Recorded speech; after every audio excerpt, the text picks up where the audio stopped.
Break के बाद आपका स्वागत है। उत्तराखंड में 1 जुलाई से इसी सेशन से नेशनल एजुकेशन पॉलिसी लागू होने जा रही है। स्कूल कॉलेजेस में फेज वाइज इसे शुरू किया जा रहा है, जो शिक्षाविदों के लिए भी चैलेंज से कम नहीं होगी।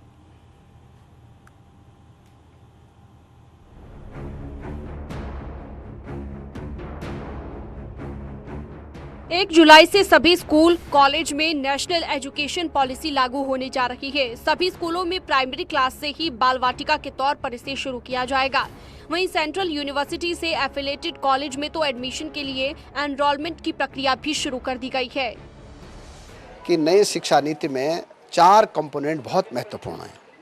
एक तो मातृभाषा में शिक्षा दी जाएगी, एक रोजगार परक शिक्षा दी जाएगी, एक सबसे महत्वपूर्ण कंपोनेंट उसमें यह है कि चॉइस बेस्ड और क्रेडिट बेस्ड शिक्षा दी जाएगी कि बच्चे को अपने पढ़ाई के प्रति चॉइस करने का अधिकार रहेगा।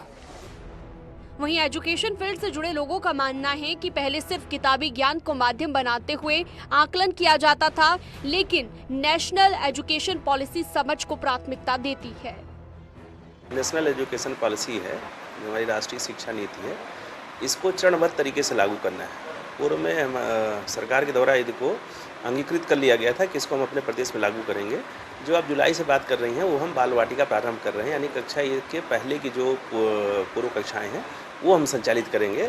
और कहीं पर एक मूल ढांचे को भी चेंज करने की कोशिश की है कि जहां पर 10+2 का है उसकी जगह 5+3+3+4 का जो सिस्टम है उसको भी लाने की बात की गई है। बहरहाल उत्तराखंड में भी NEP को लेकर शिक्षा क्षेत्र से जुड़े लोगों में उत्साह है। ऐसे में बड़े बदलाव के साथ ही ये टीचर्स के लिए काफी चैलेंजिंग होने जा रहा है। न्यूज़ 18 के लिए देहरादून से भारती सकलानी की रिपोर्ट। खबर उधम सिंह नगर से है, जहां पर सरकारी स्कूलों के कायाकल्प करने की कसरत अब की जा रही है। सूरत बदलने के बाद सरकारी स्कूल प्राइवेट स्कूलों को टक्कर देते हुए नजर आ रहे हैं।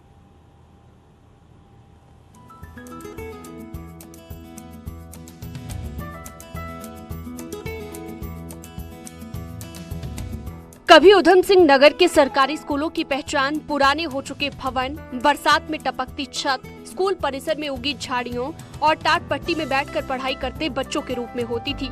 लेकिन अब तेजी से स्कूलों की सूरत बदल रही है और रूपांतरण शिक्षा की नई पहल नाम से स्कूलों में भवनों की मरम्मत, शौचालय, फर्नीचर, पीने के पानी के लिए वाटर कूलर के साथ ही फ्लोर टाइल्स लगवाई जा रही हैं। प्रशासन के प्रयास से जिले के सरकारी स्कूलों में हो रहे इस बदलाव के लिए 52 कंपनियों ने CSR से फंड देने के लिए हामी भरी। वहीं सरकारी स्कूल में प्राइवेट स्कूल जैसी सुविधाएं मिलने से बच्चे भी खुश नजर आ रहे हैं। परिवेश खराब थे, पहले हम चटाई में बैठते थे, लेकिन अब बेंच आए, हम अब बेंच में पढ़ते हैं। अब बेंच बहुत अच्छे, मतलब कि हम अब हमारा बाथरूम बहुत ही पहले गंदगी थी, अब जब से डाबर कंपनियों ने उसमें मरम्मत करवाए, साफ सुथरा करवाए, अब उसमें भी अच्छा है। जिले में स्थित डाबर, मिंडा, नेस्ले सहित 52 कंपनियों ने 528 स्कूलों को गोद लिया है, जिसमें 407 प्राथमिक और उच्च प्राथमिक स्कूल, 68 हाई स्कूल के साथ ही 58 इंटर कॉलेज भी हैं, जिनका चरणबद्ध तरीके से कायाकल्प किया जाएगा। और स्कूलों की सूरत बदलने की पहल की CM पुष्कर सिंह धामी और केंद्रीय वित्त राज्य मंत्री पंकज चौधरी भी सराहना कर चुके हैं। 42 स्कूलों के लिए साइन किया है शिक्षा विभाग के साथ, जिसमें से करीब 28 स्कूलों में हम लोगों ने काम कंप्लीट कर लिया है और इस वर्ष 5 या 6 स्कूलों में और कंप्लीट कर लेंगे।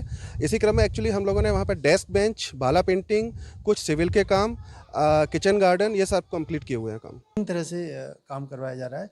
नंबर 1 है सिविल इंफ्रास्ट्रक्चर का कार्य, उसके बाद नंबर 2 पे होगा जो हमारा एजुकेशनल इंफ्रा है, उसमें जो टीचिंग एड्स हैं, लाइब्रेरी है या अन्य जो मॉडर्न एड्स आ गए हैं आजकल, उन सब के बारे में। और तृतीय होगा क्वालिटी ऑफ एजुकेशन के बारे में। सरकारी स्कूलों में आउटसोर्स से विशेष विशेषज्ञ के साथ ही स्पोर्ट्स टीचर की नियुक्ति करने की भी योजना है। अब सरकारी स्कूलों में पढ़ने आ रहे बच्चों को प्राइवेट स्कूलों जैसा एहसास हो रहा है। जिला प्रशासन कंपनियों की मदद से सरकारी स्कूलों को प्राइवेट स्कूलों के बराबर लाने में जुटा हुआ है, लेकिन शिक्षा की गुणवत्ता प्राइवेट स्कूलों से बेहतर हो, इसकी बड़ी जिम्मेदारी सरकारी शिक्षकों पर भी है। न्यूज़ 18 के लिए रुद्रपुर से चंदन बंगारी की रिपोर्ट। एक छोटे से ब्रेक के लिए यहाँ रुक रहे हैं।